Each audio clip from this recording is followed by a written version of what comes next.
Hi, everyone. Okay, so it occurred to me after I stopped the last video, that I hadn't gone over the order in full. So this is the order that the appeal that started the appeal. So as I showed you in the last video, this is the first page. It talks about who was present and what evidence was submitted. We're going to jump to 6.1 because the other points are pretty much just little technicalities like upon considering the evidence present in submissions made in this matter, stuff like that. So we're just going to jump to kind of the meat and potatoes of this order and try to um,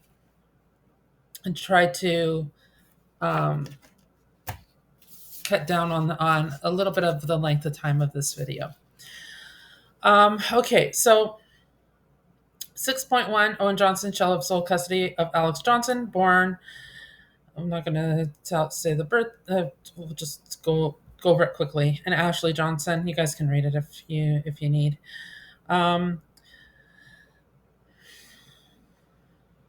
Susan Miasga shall have access to Alex and Ashley the following times and subject to the following conditions. I'm to have supervised access to my children for one period of 6 hours following either Saturday or Sunday each week as parties may agree. So basically, if Owen doesn't agree that I should have 6 hour visits with the kids on one week, I don't get them. If and only on Saturday and Sunday. Now, I work on call. I work doing crisis work with some suicidal individuals. So, I mean, realistically, this order is ridiculous. I work with children, youth, and adults. And so to be told that I need supervised visits for my own kids is, I would like to use some well choiced words, but I will just say it doesn't make sense. Um,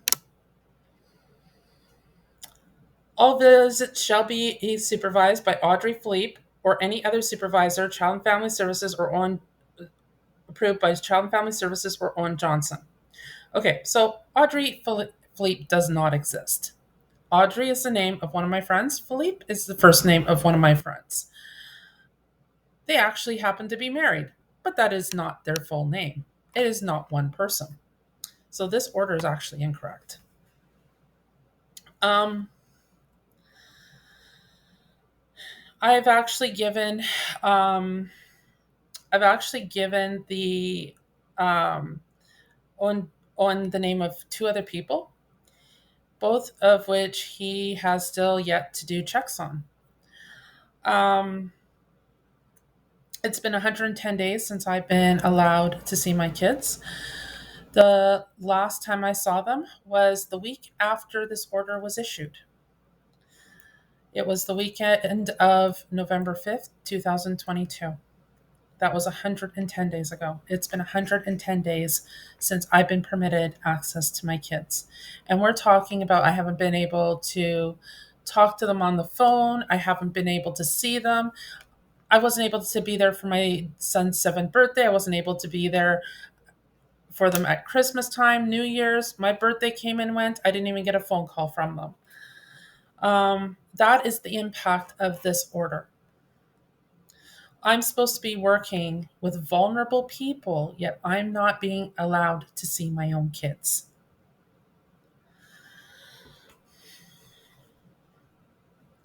Um,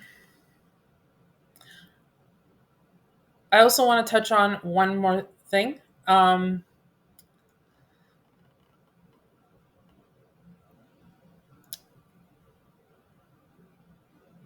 One of the supervisors that I gave for additional supervisors, not that one is really needed, but apparently, according to this order, it is. So, trying to follow it, I gave Owen Johnson another name. Now, this person went through the checks, and it will be in an affidavit later on, where she has completed her criminal record check, child abuse registry check, all the, which he is demanding prior to allowing a supervisor to be allowed around the kids, which is crazy because he doesn't even ask that of his own friends. I mean, to put that kind of stipulation on, meanwhile, he the kids are allowed to go visit whoever. I mean, the fact that I'm a social worker and I'm saying, these people are okay should be enough. Um, but he's saying, and it is true that CFS didn't approve this one person.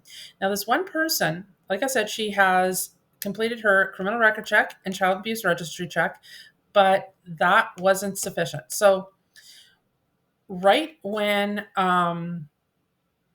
right after this order was issued, actually before this order was issued, I had reached out to CFS and said, okay, well, this person could be an additional person. Can you go through the checks? Right when I did that, CFS started an investigation on her. So as soon as an investigation is started on a person, they forgo all the other checks because they don't matter until the investigation is done. It's pretty coincidental that this investigation happened as soon as I gave them the name of this one person to be a potential supervisor. Now,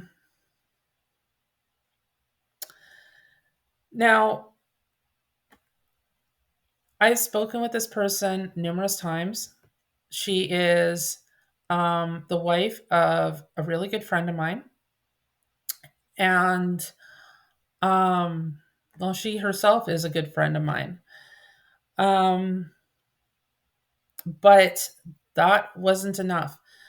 Now,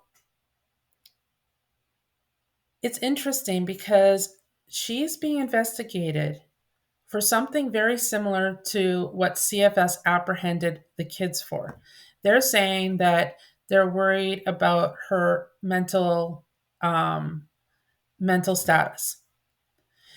CFS doesn't have any doctors on staff. They've got social workers. Now, social workers, and I'm not even sure that it's a social worker who's putting this into place, because CFS is also, from my understanding, grandfathered certain individuals um, into their employment pool that do not have BSWs. So, I mean, for somebody to come up, it's like somebody off the street going, "You know what? You're crazy." Well, no, you can't do that. Like, where's the proof? Where's the evidence? And where is the medical background to say, okay, this is like, these people don't have the medical experience, they don't have the medical education, and they're coming in, apprehending kids, passing judgment on people based on what can only be considered ignorance. Because, I mean, without the education, without the certification, these people cannot make that kind of diagnosis. They can say, okay, we are worried, but we are going to refer you to this person, this doctor, or we are worried, so we need this, and this to happen so that we can clear you. But that is not what CFS is doing. CFS is coming in, apprehending kids, accusing people of different scenarios, different ailments, without any real justification or any sort of person who's educated enough to make such a diagnosis. And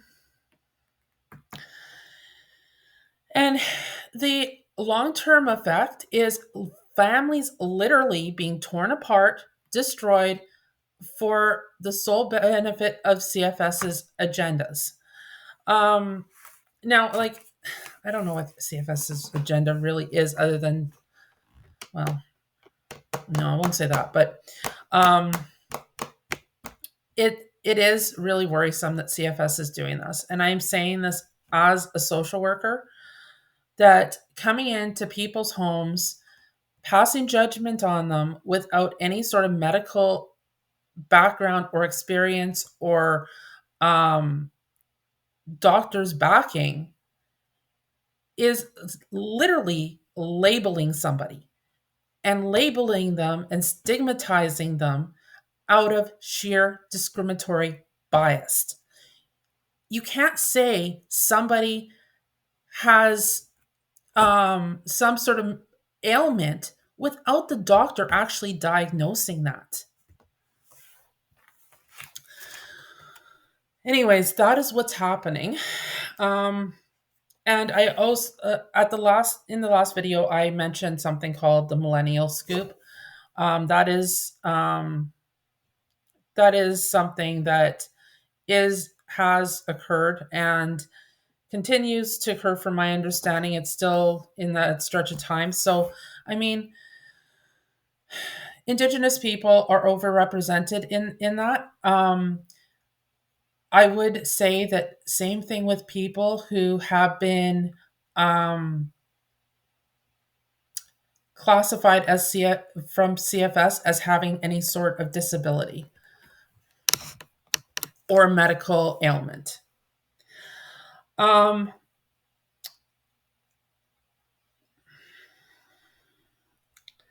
all visit shall be in a public place or such other location that is agreed upon by parties. So this order literally puts me into a state of poverty. And with that state of poverty, now I'm expected to take the kids out into a public place. It's a minus 29 outside right now in Winnipeg, Manitoba, where I live. With or yeah, where I live with without the windshield. So given that um given that now I'm supposed to take the kids out into a public place. I can't do a park or anything like that because, of course, it's too cold out, right? And the kids would only last 5 or 10 minutes and they probably wouldn't enjoy themselves in this kind of frigid cold. So, and I'm not a big outdoors person, at least not in the wintertime.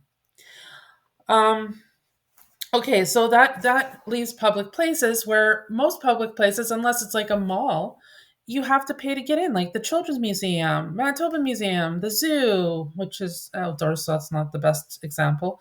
Um, Even places like UPUTs or whatever, all those places cost money, and this order puts me into a state of poverty. On top of that, I can't cook the kids a decent meal while they're with me for 6 hours because I'm not allowed access to my kitchen. I've now got to, at each visit, buy them a meal out. And chances are it will be fast food because, which is unhealthy for them because that will be the cheapest thing. But this is what the judge considers in the best interest of the children. 6.3 shall not remove Alex Johnson or Ashley from the city of Winnipeg without consent from Owen Johnson or further order from the court. Well, you know what? Even CFS let me take them out of the city. We went to places like the Corn and Nap, or sorry, the Amazing Corn, um, Deer Meadow Farms. This was prior to this order, and never an issue. CFS never had any problems with that. They knew what we were doing, but based on this order, I'm now being subjected to not being allowed to do those things which have been a family tradition of mine to do with the kids every single summer.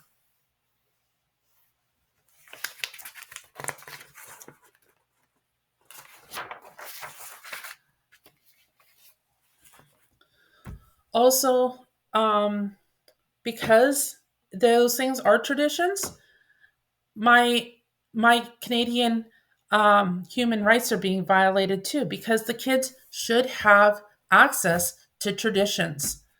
I mean,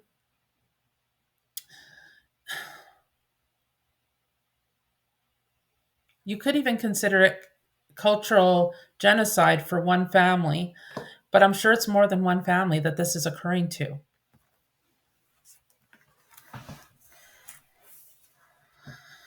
Um, the current annual income of Owen is considered 50,000 based on his pattern of income for the last 3 years. The current annual income inputted by the courts to be 38,480 pursuant to clause 19 of the federal child support guidelines. So in my next when I'm explaining the situation with the next order I'm appealing, you'll see that last year's income I only earned 19,000 in the year. Now they're saying that my child support is to be inputted as double of what I made last year.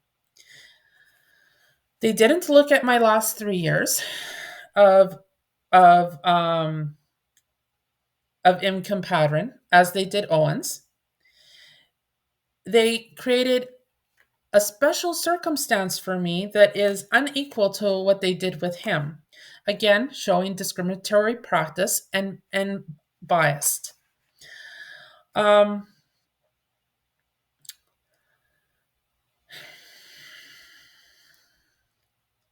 so,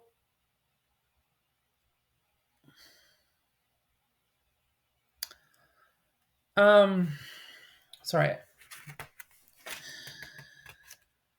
So, what this means for me is, like I said, it puts me into a state of poverty.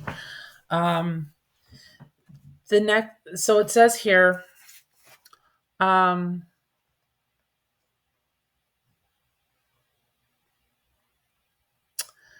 6.6 says that pursuant to the Manitoba Child Support Guidelines, in the sum of or Susan Mayaska shall pay Owen Johnson support for the kids pursuant to the Manitoba Child Guidelines in the sum of $546 per month, payable each first day of each month commencing April 14th, 2022. They were still in the custody of Child and Family Services at that point in time. So now this order is saying, okay, you're to pay Owen child support for the time they weren't even in his care. Sorry, in his care and control, because they were in the custody of Child and Family Services. The total arrears of support pursuant to the order are set to be $3,549. The arrears support payment shall be paid to Owen in installments of $250 per month. So now I'm to pay literally just under $800 to Owen every month. If you're taking the um,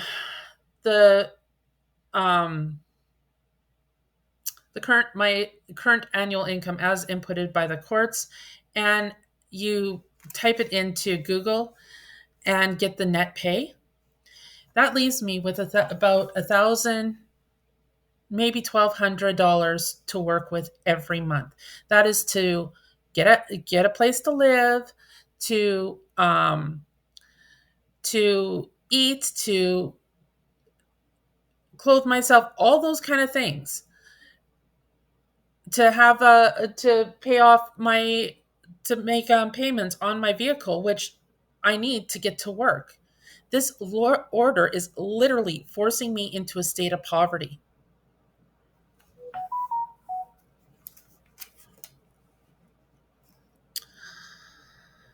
Um, and tell me one person who can live off that amount.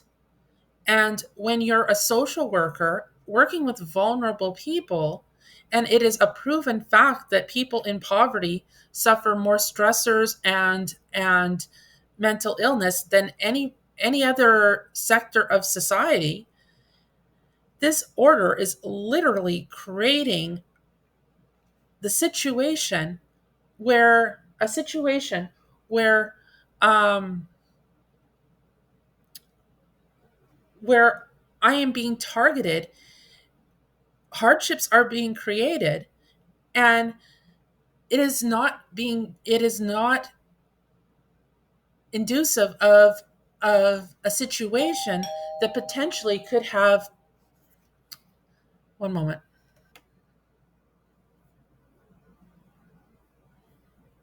Sorry about that. Okay, so my last point basically, if they're saying that I have some sort of mental condition that um, that if they are saying that I have some sort of mental condition, then creating this kind of situation is actually um, creating more hardship and a worse situation that would prevent me from recovering, um, which again could be considered as financial abuse and psychological abuse, because I mean it impacts it, right? Well, maybe not psychological abuse, but financial definitely. Okay. Anyways, the payment of support shall be made in cash, electronic transfer of funds, pre-authorized debit from financial institution, money order, or bank draft payable to the province of Manitoba, Minister of Finance, set to it gives the address. Okay, so let's talk about this for a minute. So that is what is being stated in the order. Now, in order for an order to be changed, there should, and I learned this at the appeal the extension for time hearing thing that just occurred. Um, but in order for an order to be changed, then I have to put it in motion for an order of variance. They didn't do that. What they did was went, okay, this is what's going on. Oh, actually, I'm not going to say that because, um, no, I am, because um, they put a lien on my property for the amount that they're stating in this order. Now, if that is how the payment is supposed to be made, why is there a lien on my property? A lien on my property indicates that after the house is sold, then that amount gets transferred to them, right? But that is not what is indicated in this order. So right away, the order is being violated not by me, but by them.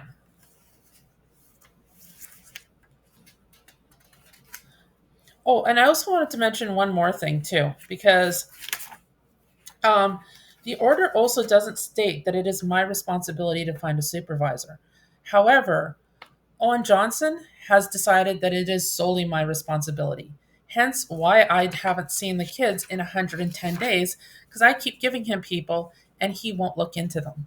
But he also won't look into a potential supervisor himself.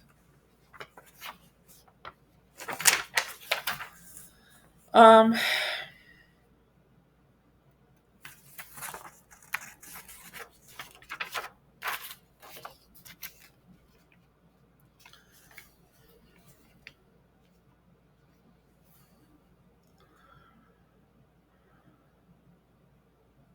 Oh, and yes, I do have a property. I know I'm talking about um, financial hardships and this order creating a situation of poverty. So remember when I said that I after the payments that would leave me about a thousand to about $1,200 to work with each month. Well, out of that, I have to pay $1,200 for for a mortgage, property tax, utilities, plus my vehicle car loan, which gets me to and from work. So those things alone well over exceed $1,200. However, um, I also cannot sell my property because Owen Johnson has homestead rights on it, and he refuses to take them off. So this creates an impossible situation for me where no matter what I do, I'm going to be forced to either violate this order, go bankrupt, um, or not pay my mortgage, um, in which case the bank will foreclose on the property, and both Owen and my credits will be damaged at that point because he's also on the mortgage. He's not on title, but he's on the mortgage. And we'll talk about that more in the following videos. Um,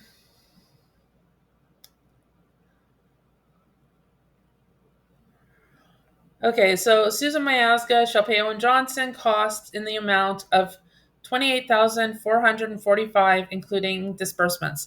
So after disbursements, that works out to be approximately 35,000. 35,000 from that I have to pay him in court costs. And yet I can't even have enough to survive on.